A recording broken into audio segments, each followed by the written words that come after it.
जाता है, झकझोर जाता है मनुष्य। ये क्या कह दिया सदगुरु ने। सत्य शब्दों की ऐसी चोट, सत्य शब्दों की ऐसी चोट कि तिलमिला जाएगा मनुष्य, पर सदगुरु कबीर साहब के चरणों को छोड़ कहाँ जाएगा मनुष्य।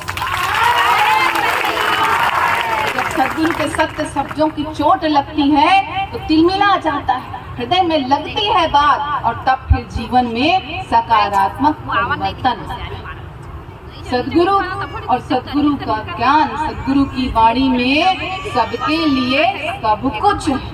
सदगुरु की वाणी इसीलिए लोकप्रिय है कि साहेब की वाणी में सबके लिए सब कुछ है।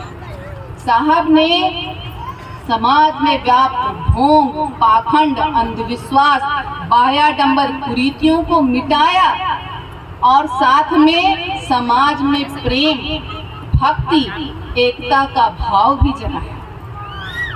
जहां जर्जर होते हुए समाज को सहारा प्रदान किया, वहीं परमात्मा प्राप्ति का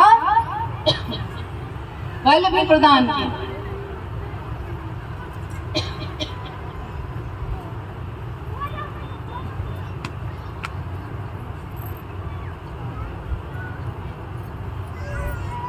संसार में प्रत्येक जीव के भीतर एक परमात्मा की बात कहकर प्रेम और समता का भाव स्थापित किया। तो साहेब की वाणी पूर्ण है, जिसमें कुछ भी रीता नहीं।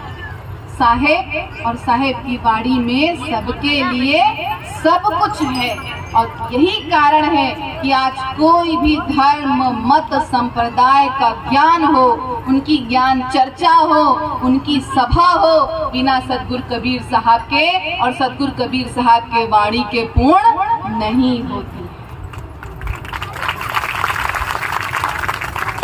मिटाकर ढोंग दुनिया का सत्य का उपदेश देते। सदगुरु कबीर साहब ने सदैव सत्य का संदेश दिया। कहते हैं साहेब, तीरथ सबन में पानी है जी, होए नहीं कछु नहाए देखे। प्रतिमा जी सकल की जड़ है जी, बोले नहीं कछु बुलाए देखे। पुराण सब बात है जी, हटका पर्दा खोल देखो। अनुभव की बात साहेब कबीर कहें, एक नाम बिना सब बोल देखो।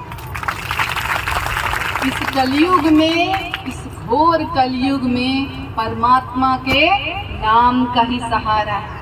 सदगुरु जो परमात्मा का नाम सुनाते हैं, लखाते हैं, दिखाते हैं, इस कलयुग में, इस भव सागर से पार उतरने का एकमात्र सहारा परमात्मा का नाम है। साहिब के नाम का सुमिरन।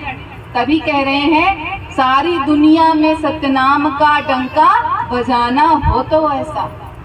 तो साहेब ने किस नाम के सुमिरन करने के लिए कहा, किस नाम का स्मरण करें। देखिए, इस संसार में अनेकों मत, धर्म, संप्रदाय, हिंदू धर्म, मुस्लिम धर्म, सिख धर्म, ईसाई धर्म इत्यादि अनेक धर्म संप्रदाय, और सभी धर्म संप्रदायों में परमात्मा के अलग अलग नाम। कोई राम कहता है, कोई कृष्ण कहता है, कोई अल्लाह कहता है, कोई गॉड कहता है, ऐसे ही अनेक नाम। परंतु अनेक नाम होने से यह तो नहीं हो जाता कि परमात्मा भी अनेक हो, परंतु जीव अज्ञानतावश परमात्मा के अनेक नामों के आधार पर आपस में झगड़ा करता है, लड़ाई करता है, आतंक फैलाता है। जिस परमात्मा के नाम पर इस संसार में शांति, आनंद, सुख का वातावरण होना चाहिए, आज परमात्मा के नाम पर ही संसार में सबसे बड़ा झगड़ा फैला हुआ है, दुख फैला हुआ है, द्वंद्व फैला हुआ है। क्योंकि मनुष्य को धर्म का मर्म ज्ञात ही नहीं।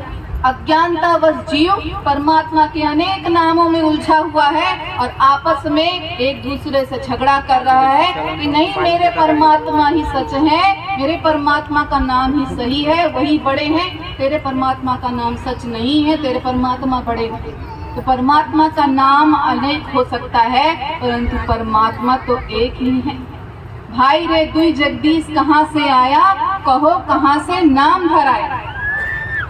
वो परमात्मा का नाम अनेक है, परंतु परमात्मा तो एक। फिर उनके नाम पर कैसा झगड़ा, परंतु मनुष्य झगड़ा कर। कबीर कुआं एक है पनिहारी न अनेक, बर्तन सबके न्यारे न्यारे पर पानी सब में। साहब इस बात को और समझाते हैं कि फंसो मत, उलझो मत, भ्रमित मत हो, समझो। कबीर कुआं एक है पनिहारी न अनेक, बर्तन सबके न्यारे न्यारे पर पानी सब में। गांव में देखिए दृश्य, कुएं के पास बहुत सारी गांव की महिलाएं जल भरने जाती हैं। सबके पास अलग अलग आकार का पात्र बर्तन होता है जिसमें वो जल भरकर अपने घर लेकर जाती हैं। अब अगर वो महिलाएं आपस में झगड़ने लगे, लड़ने लगे, झगड़ा करने लगे कि नहीं मेरे आकार वाले, मेरे विशेष आकार वाले पात्र में भरा जल जल है और तेरे आकार वाले पात्र में भरा जल जल नहीं है, तो हम हंसेंगे, समझाएंगे कि क्या पगली हो गई, क्या मूर्ख हो गई है, कैसी मूर्खता की बात करती है। अरे बर्तन का आकार अलग अलग हो सकता है पर पानी तो एक ही होगा। पानी का स्वभाव होता है कि वो जिस आकार में जाए वह आकार जिस पात्र में जाए उस पात्र के आकार में ढल जाता है। तो पानी तो एक ही है, भले बर्तन का आकार, बर्तन अलग अलग हो, पर वही अज्ञानता, वही मूर्खता, वही पागल हम अपने जीवन में भी तो कर रहे हैं। उसे समझाने चले गए कि बर्तन अलग अलग हो सकता है पर पानी सब में एक है। और वही बात हम जो नहीं समझते हैं कि परमात्मा का नाम भले अनेक हो सकता है, अनेक हो सकता है, परंतु वो परमात्मा तो एक है। कोई जल को वाटर कहता है, कोई नीर कहता है, कोई अम्बु कहता है, कोई तोय कहता है, कोई आग कहता है। पानी के नाम अलग अलग, परंतु पानी तो एक ही है। ऐसा तो नहीं है कि अम्बु कहने से, नीर कहने से, तोय कहने से, वाटर कहने से पानी अलग अलग हो जाए। पानी तो वही है जो सबकी प्यास बुझाता है, सबको शीतलता प्रदान करता है। वैसे ही परमात्मा का रूप के आधार पर नाम अलग अलग हो गया, परंतु वो परमात्मा तो एक ही। तो साहेब इस संसार में सारे झगड़े मिटाने आए। साहब ने जीवों को समझाया कि इस द्वंद में न फंसो, परमात्मा के नाम का स्मरण करो। किस नाम का? जब ये धर्म मत संप्रदाय ही नहीं थी, कोई धर्म मत संप्रदाय नहीं था, न कोई धर्म ग्रंथ था, न आकाश था, न धरती थी, न नीर था, न वायु थी, न अग्नि था, न सूर्य था, न चंद्रमा थे, न तारे थे, कुछ नहीं। इस सृष्टि की उत्पत्ति के पूर्व जो सबके मालिक, जो सबके मूल में है, शाश्वत हैं, सत्य हैं, उन परमात्मा के नाम का सुमिरन, तब यह जीवन धन्य होगा।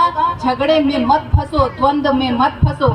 इसलिए सतगुरु कबीर साहब ने सत्य के साथ किसी विशेषण को न जोड़ते हुए उस सत्य स्वरूपी परमात्मा का नाम सत्य नाम